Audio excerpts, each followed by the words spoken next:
আমি নিজে দেখেছি, তখন রাইটার্স বিল্ডিং হেডকোয়ার্টার ছিল, স্বাস্থ্য ভবন হয়নি। রাইটার্স বিল্ডিং এ কাজে গেছি, টিফিন আওয়ার্সে বিবিধ সংগঠন রাইটার্স বিল্ডিং এ মিছিল করছেন, বুদ্ধদেব ভট্টাচার্যের কালো হাত ভেঙে দাও, উড়িয়ে দাও। কিন্তু সেই গণতন্ত্রটা ছিল। কিছু কর্মচারী তারা চাইলে সেই স্লোগান রাইটার্স বিল্ডিং এর ভেতর তুলতে পারতেন। আমরা একাধিক দিন দেখেছি টিফিন আওয়ার্সে কর্মচারীরা সেখানে এই স্লোগান দিয়ে করছেন। কিন্তু এখন হচ্ছে যে প্রশ্ন তুললে আপনাকে পুলিশ ডেকে নিয়ে, আপনাকে তো ডেকে পাঠানো হয়েছে। হ্যাঁ, সেই কথাই বলছি, আমাকে সহ বহুজনকে ডাকা হয়েছে। তো এই হচ্ছে প্রশাসনিক স্তরে এই পার্থক্যটা 1 নম্বর। 2 নম্বর পার্থক্য যদি দেখেন, সেটা হচ্ছে যে আগের আমলে একাধিকবার হয়েছে। ধরুন হুগলিতে একটা বড়সড়, এমনকি তখন তদানীন্তন তিনি জেলা পরিষদের সভাধিপতি ছিলেন, তার বিরুদ্ধে একটা অভিযোগ উঠেছিল। স্বাস্থ্য ভবনে স্বাস্থ্য আধিকারিক যিনি ছিলেন তিনি অভিযোগ জমা দেন।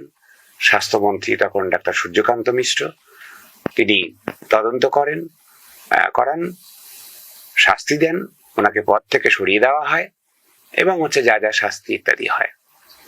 আমরা একাধিকবার দেখেছি, আমরা আন্দোলন করেছি 2009 সালে কলকাতার রাজপথে নেমে। আমরা চিকিৎসা, এই আমাদের অ্যাসোসিয়েশন, আমাদের 40 বছরের অ্যাসোসিয়েশন, আমরা আন্দোলন করেছি, বকেয়া ডিএচে আন্দোলন করেছি। আবার যখন হচ্ছে যে কখনো চিকিৎসক বা স্বাস্থ্যকর্মী নিগৃহীত হয়েছেন, আমরা উপযুক্ত আইনের দাবিতে সারা কলকাতার রাজপথ কাঁপিয়েছি, রানী রাসমণি রোডে অবস্থান করেছি। কিন্তু সরকার আমাদের কথা শুনেছেন, দেখেছেন, বিল এনেছেন, আমাদের সঙ্গে আলোচনা করেছেন।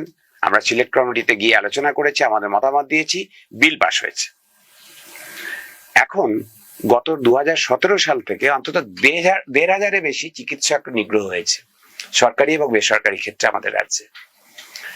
বলতে পারেন মানে গুটি কয়েক বাদে যেখানে আমরা হচ্ছে করাতে পেরেছি, তা বাদ দিয়ে কোথাও পুলিশ যে আইন আছে সংশ্লিষ্ট সেই 2009 সালের আইন প্রয়োগ করেনি। কারণ অধিকাংশ জায়গাতেই দেখা গেছে যে রাজনৈতিক মদতে শাসক দলের যারা নেতা হচ্ছে যে তারাই আক্রমণকারীর ভূমিকায়, এবং তাদের বিরুদ্ধে কোনো ব্যবস্থা নেওয়া হয়নি। পার্থক্য এই।